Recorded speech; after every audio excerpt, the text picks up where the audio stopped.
Hello everyone, स्वागत है आपके अपने यूट्यूब चैनल भाई सर पर। तो आज हम क्या देखने के लिए जा रहे हैं, जरा देखो। आज हम देखने के लिए जा रहे हैं क्लास 10वीं के साइंस का चैप्टर नंबर 1 है, और ये चैप्टर है प्रकाश के परावर्तन और अपवर्तन। इस चैप्टर से जुड़ी हुई हम ऑब्जेक्टिव देखने वाले जो बेहद ही ज़्यादा ज़रूरी और महत्वपूर्ण होने वाले हैं। और लगभग आप क्वेश्चन देखो ना, हम ये तो नहीं बोल सकते वो सारे क्वेश्चन यही आ जाएंगे। देखो, अगर क्वेश्चन देखोगे उसमें जो कॉन्सेप्ट की बात करेंगे हम, उस कॉन्सेप्ट से बाहर क्वेश्चन नहीं आने वाला, इसकी गारंटी है। ठीक है, तो देख लेते हैं क्वेश्चन। तो पहला क्वेश्चन क्या कह रहा है हमारा? पहला क्वेश्चन कह रहा है प्रकाश की किरण गमन करती है। ऑप्शन है हमारे पास सीधी रेखा में, टेढ़ी रेखा में, किसी भी दिशा में, इनमें से कोई। सबसे पहली बात तो देख लो, प्रकाश की किरण कैसे गमन करती है। मान लो कि यहाँ पर अगर एक टॉर्च को जला दे, यहाँ से जला दे, इससे जो प्रकाश निकलेगा वो कैसे जाएगा? सीधी जाएगा या टेढ़ी जाएगा या किसी भी तरफ निकल जाएगा? ये बिल्कुल सीधी जाता है। जो प्रकाश की किरण किसी स्रोत से निकलती है ना, वो बिल्कुल सीधी जाती है। अगर टेढ़ी जाता ना, तो रूम में अगर जो लाइट जल रही है ना, रूम में जो लाइट जल रही है उसकी लाइट निकल करके बाहर पूरा फैल जाता है, लेकिन ऐसा नहीं होता है। हाँ, कुछ लाइट रूम के बाहर जाती है, लेकिन वो इसलिए जाती है कि वो रिफ्लेक्शन के थ्रू जाती है, ऐसे नहीं कि मुड़ करके चले जाए। ठीक है, तो इसका कौन सा ऑप्शन हो जाएगा? सीधी रेखा में चलती है। चलो, ए नंबर ऑप्शन। दूसरा क्वेश्चन देख लेते हैं। दूसरा क्वेश्चन क्या है हमारे पास? दूसरा क्वेश्चन है यहाँ पर प्रकाश का वेग न्यूनतम होता है। देखो यहाँ से प्रकाश का वेग मतलब प्रकाश जो चलता है ना, वो एक चाल से चलती है। जो अलग अलग माध्यम में प्रकाश की चाल क्या होती है? अलग अलग होती है। तो यहाँ पर हम बात करेंगे प्रकाश की चाल सबसे अधिकतम जो होता है वो निर्वात में होती है। इसमें जो ऑप्शन में दिया हुआ है, इसमें वैसे भी सबसे ज़्यादा निर्वात में ही होती है, लेकिन हमको पूछ क्या रहा है? प्रकाश का वेग न्यूनतम होता है, सबसे कम होता है। सबसे कम किसमें होता है? कांच में होता है। अगले क्वेश्चन को देखेंगे। अगला क्वेश्चन क्या कह रहा है? अगला क्वेश्चन कह रहा है हमारे पास मोटर गाड़ी के चालक के सामने लगा रहता है। कौन सा दर्पण लगा रहता है? मोटर गाड़ी के चालक के सामने। ठीक है, या फिर आप मोटरसाइकिल का बात कर लो, बाइक का बात कर लो, या कार का बात कर लो, बस का बात कर लो, उसके सामने में एक मिरर इस तरीके का लगा होता है। ठीक है, इस तरीके का एक आईना लगा होता है, इस तरीके का। तो बताओ ये आईना क्या होता है? समतल होता है, उत्तल होता है, या अवतल होता है? देखो, अवतल दर्पण में क्या होता है? अवतल दर्पण में बड़ा प्रतिबिंब बनता है, उत्तल दर्पण में छोटा बनता है और दूर तक का प्रतिबिंब बनता है। इस कारण से जो गाड़ी में है, ये कौन सा दर्पण का उपयोग किया जाता है? उत्तल दर्पण का उपयोग किया जाएगा। तो यहाँ पर देख लेंगे हम, मोटर गाड़ी के चालक के सामने कौन सा दर्पण होता है? उत्तल दर्पण होता है। तीसरे नंबर में आ जाओ। तीसरा नंबर क्वेश्चन है कि मोटर कार के हेडलाइट में किसका प्रयोग किया जाता है? जब भी हेडलाइट की बात हो या टॉर्च की बात हो, तो वहाँ पर देखो अवतल दर्पण का उपयोग किया जाएगा। क्यों किया जाएगा? देखो, अवतल दर्पण अपना इस प्रकार का होता है।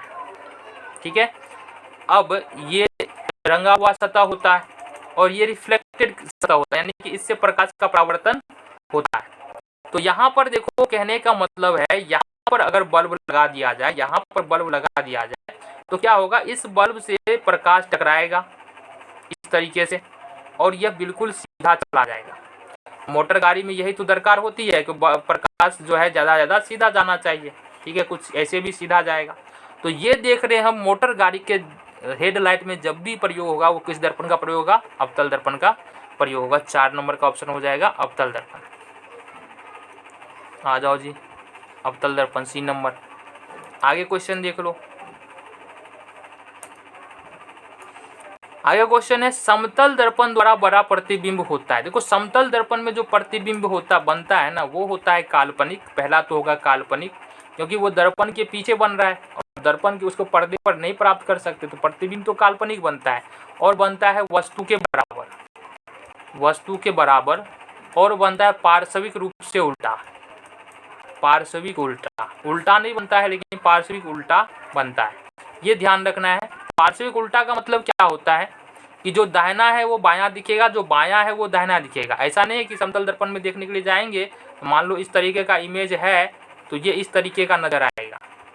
ऐसा नहीं बनेगा, ये ऐसा प्रतिबिंब नहीं बनेगा। सिर्फ दायां बायां, बायां दायां दिखेगा। तो यहाँ पर बनेगा काल्पनिक और वस्तु के बराबर।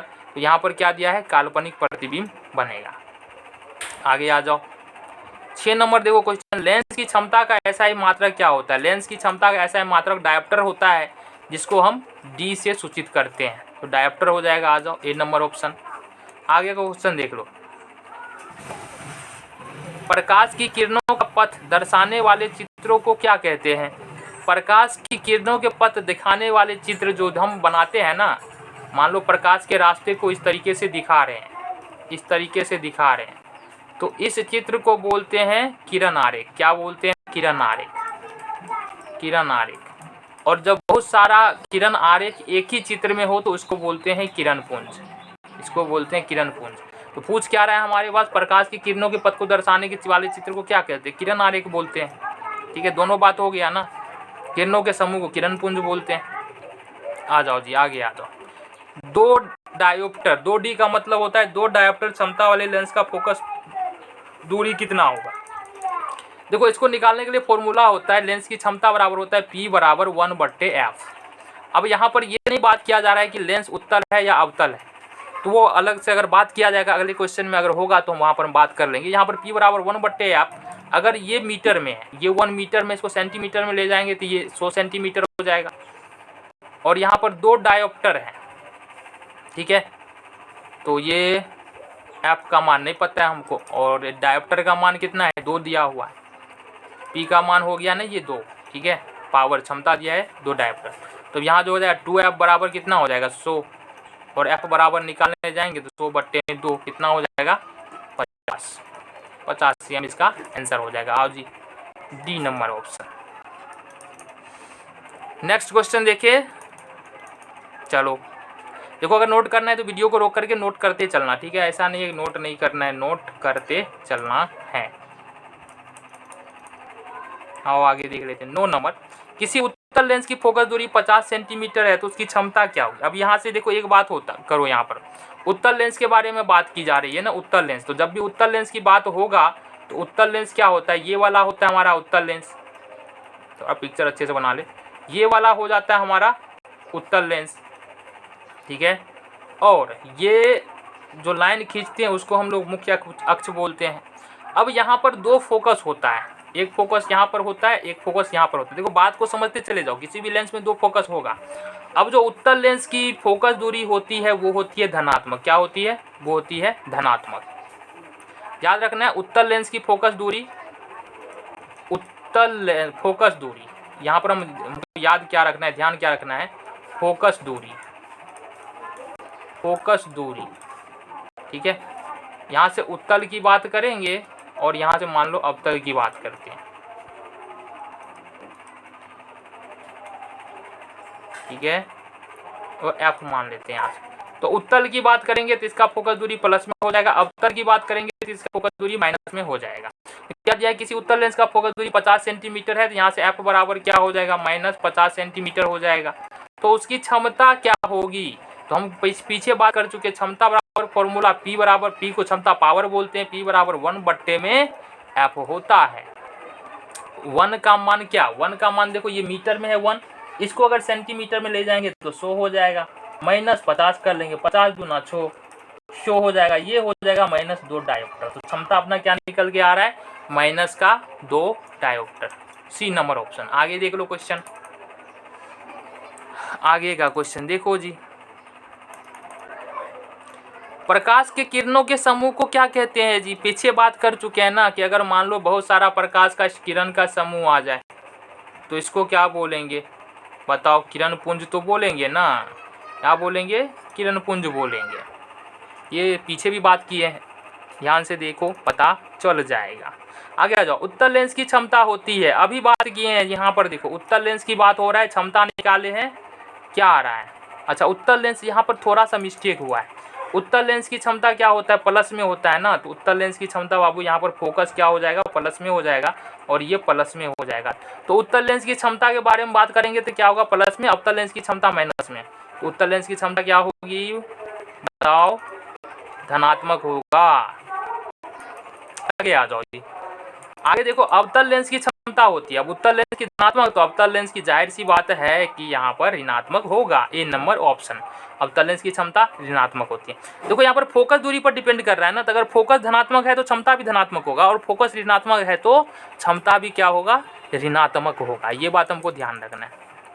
उत्तल लेंस को क्या कहते हैं, ठीक है।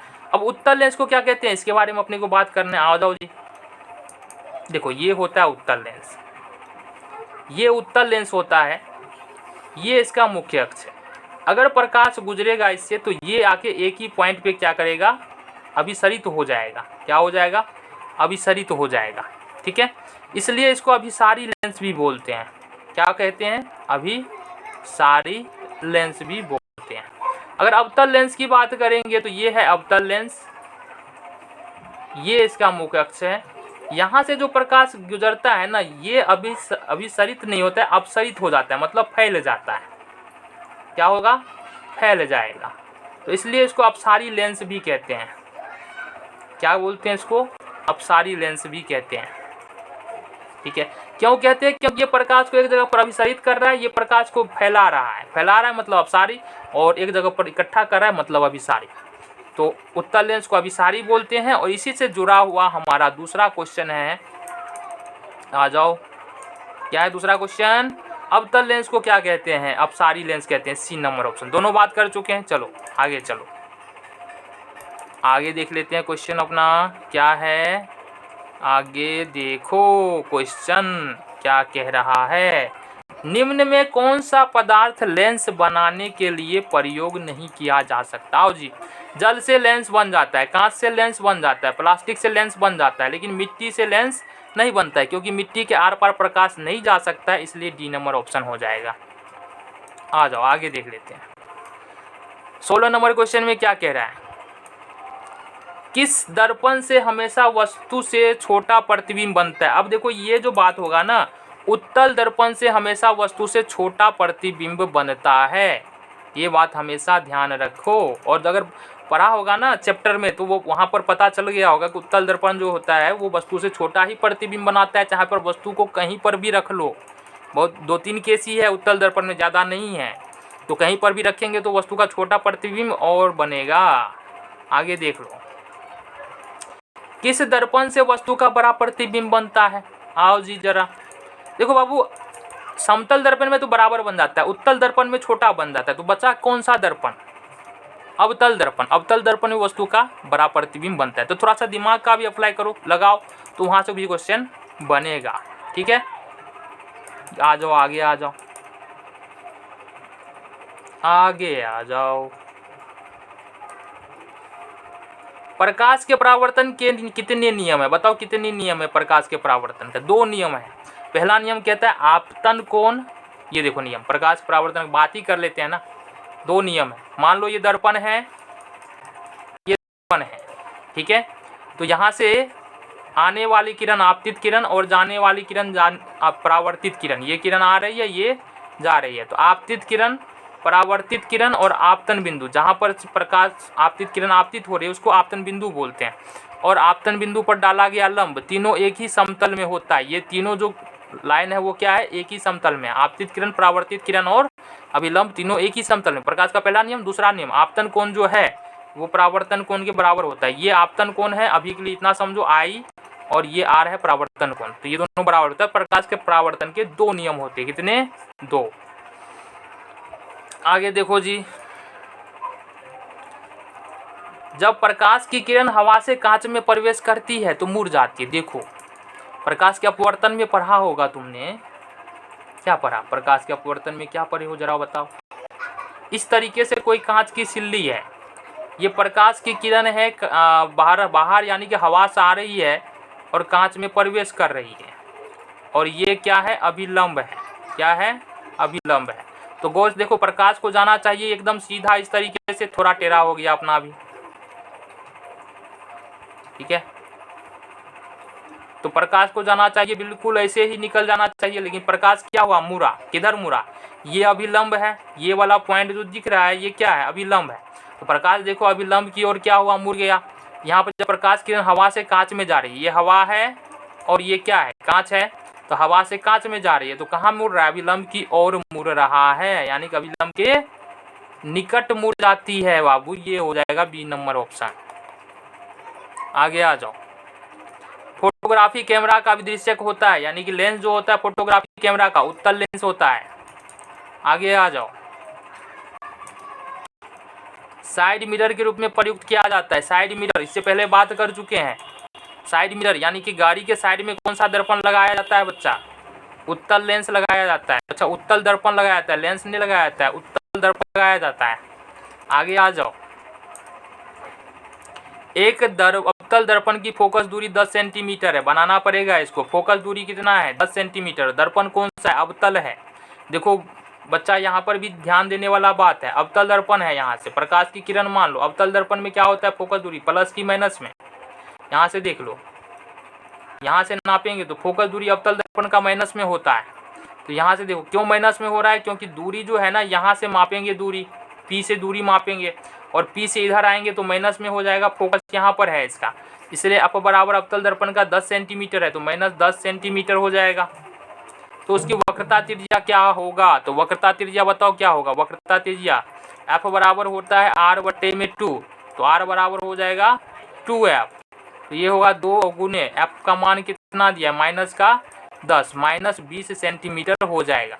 तो F का मान कितना निकला, माइनस का 20 सेंटीमीटर। माइनस तो दिया नहीं तो 20 सेंटीमीटर अभी के लिए लिख सकते हैं। आ जाओ आगे। निर्गत किरण एवं अभिलंब के बीच के कोण को क्या कहते हैं। देखो बुआ, यहाँ से ये एक कांच की सिल्ली है, कांच की सिल्ली है ना, तो यहाँ से सबसे पहले प्रकाश जो आएगा वो हवा से कांच में फिर अभिलंब की ओर मुड़ेगा। फिर यहाँ से जो बाहर निकलेगा इसको बोलते हैं निर्गत किरण। क्या बोलेंगे, निर्गत किरण। और ये है अभिलंब, ठीक है। तो ये देखो अभिलंब और निर्गत किरण, ये निर्गत किरण है और ये अभिलंब है। इसके बीच में जो कोण बनता है ना, इसको बोलते हैं निर्गत कोण, इसको बोलते हैं निर्गत कोण। तो निर्गत कोण हो जाएगा इसका आंसर, देखो सी नंबर। आगे आ जाओ। सरल सूक्ष्मदर्शी में किसका प्रयोग किया जाता है बच्चा, उत्तल लेंस का प्रयोग किया जाता है सरल सूक्ष्मदर्शी में। आगे देखो, किस लेंस के द्वारा सिर्फ काल्पनिक प्रतिबिंब बनता है, इस लेंस के द्वारा काल्पनिक प्रतिबिंब, सिर्फ और सिर्फ काल्पनिक प्रतिबिंब बनता है, जरा बताओ जल्दी। उत्तल की, अवतल की, बाइफोकल, इनमें से कोई नहीं, जल्दी बताओ। काल्पनिक प्रतिबिंब किस लेंस के द्वारा बनेगा, ये बनेगा अवतल लेंस के द्वारा काल्पनिक प्रतिबिंब बनेगा। उत्तल के द्वारा वास्तविक प्रतिबिंब बनता है। क्यों बनता है ये भी देखो, ये अवतल लेंस है ना, ये अवतल लेंस ऐसा होता है।